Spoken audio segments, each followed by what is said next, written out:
Hello, Infinite Flight fans and pilots. This is David with Flying Development Studios, your Infinite Flight official test pilot, bringing you a tutorial for basic airliner ILS approach and landing.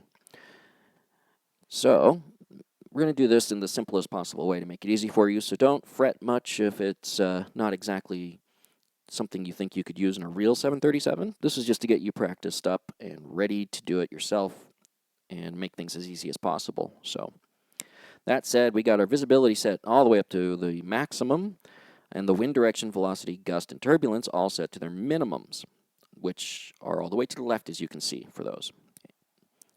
Don't get confused on that, because the visibility needs to be all the way to the right for maximum visibility. We're going to do this at noon, and I've kind of got this already set up here. Just got to position myself a little better and get comfortable. I encourage you to do the same. So, we'll start right here at 4,000 feet, which is being maintained by my autopilot. I have my flaps set to 15 degrees, and I am going to begin my left-hand turn to approach and get to my final for Seattle-Tacoma International Airport, or SeaTac, in the Seattle region. So I'm making my left-hand turn gently to point myself towards my airport.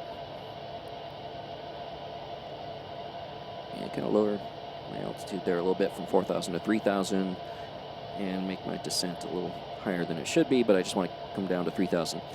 I did that because you want to be at 3,000 feet before or right about when you intercept the ILS at that airport. See how there's that long corridor? You'll see this on the map for SeaTac, Seattle-Tacoma right there. Those are like long lines. They look like elongated triangles with a center line that you want to be on. There are a couple major components to your ILS, so I'll go over those real briefly here. By the way, you want to keep your speed at around 170, 180 knots as you're beginning your turn and your descent to 3,000. You'll want to go slower, of course, once you intercept the ILS. So as I was saying, the components to the ILS are localizer and glide slope. Localizer will show up in your compass right in the center bottom of your HUD, and it will have a little line in the center, and then it'll be flanked by the left and right by two dots. Then there will also be one major line, a big, long, tall one going up and down. That is you. You want to bring that line to the center, or as close to center as you possibly can, of your localizer. The other part is your glide slope. That's going to show up on your altitude, and it'll show up here in a sec. When I get closer, I'm a little low at the moment. You want to do this at 3,000 feet, like I said. So what? I dropped a little bit. Anyway, your glide slope is going to appear right there next to your altitude on the HUD, just to the left or inside of the actual altitude you're at.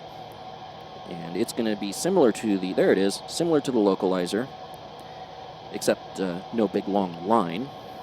You'll have an arrow that will represent your position in relation to the center or the runway you're heading to. So as you can see right there, it's kind of got an arrow way at the top above those two dots and the little line there. So that's basically telling me I'm way too low for the ILS that it's currently attached to. Just got to get it set up correctly. At any rate, that center line, or a little dash, kind of like a little box, is where you want the arrow to be sitting or matched up to, as close to as much as possible during your descent. Once you do get that lined up just right, then maintaining a 700 feet per minute descent or sink rate should keep you on the path. So I'm going to have to lower my speed a bit, and I put more flaps on. I'm going to put my gear down because I'm ready for final. There we go. I'm pretty close to the localizer and very close to the glide slope. So my arrow's a little bit under. There we go. When it's under the line, that just means you're a little too high, so you need to come down a little bit more. When it's above that center position, that means you're too low. Make sense?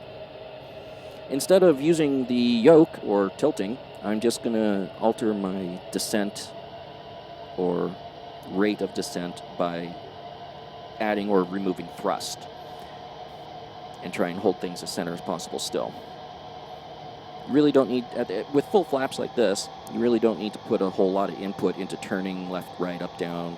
You don't need to do exaggerated movements. A lot of this can just be easily controlled by adding and removing thrust for your altitude and very gentle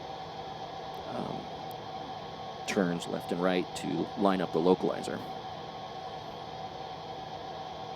So, don't need to be perfect, but this is just generally how you want to be in your glide slope.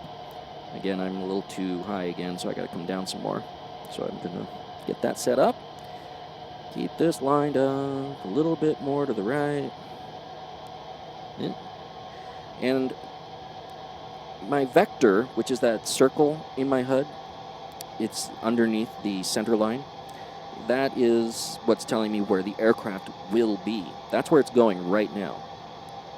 So I want to line that up as well for the runway base, which is the very, very start of it, where they keep all those piano keys, as they call it. Right at the base of the runway, you'll see a whole bunch of big, broad white lines, which look just like white piano keys. After that, there will be smaller ones. Oops, there we go. Sorry. Just trying to get myself lined up here. Ended up getting myself a little too high again there. No pun intended. So right after that area with the piano keys will be the touchdown zone. So first at the base, there's the threshold. You don't want to touch down there. You want to do that after the big piano keys in the touchdown area. Or at least as close as you can. Looks like I'm not really going to hit it just right. I'm trying to. But with practice, it can be done. There we go. Don't be alarmed if you miss it. If you didn't notice, I set my spoilers to armed, not flight. They need to be on armed, so they'll extend automatically when I touch down. And I'm just doing my last second final adjustments. Get myself as centered as much as I can. I've kind of lost the glide slope a little bit because I'm coming in a bit after the touchdown zone, but 50, that's okay. 40, 30, 20. That's pretty good. 10. And right there, when I got to about the 50 feet countdown, that's when I started to gently pull up and slightly release my throttle. I keep trying to say the same words, or two words at the same time there. Pardon me. Touched down gently, I did my flare, and that was around 50 feet, as I was trying to say a second ago, before I started fumbling every word out of my mouth. So I think we'll just keep that in there because it's funny. Not really. Anyway, I touched down. I'm on the runway. I'm done. I could taxi and all that stuff, but I'm not going to right now because let's try and keep this as short as we can. That should do it, guys. Practice that, and you'll be excellent at landing in no time. So, again, this is David with Flying Development Studios, your Infinite Flight official test pilot, signing off. And may the skies be ever in your favor. Cheers.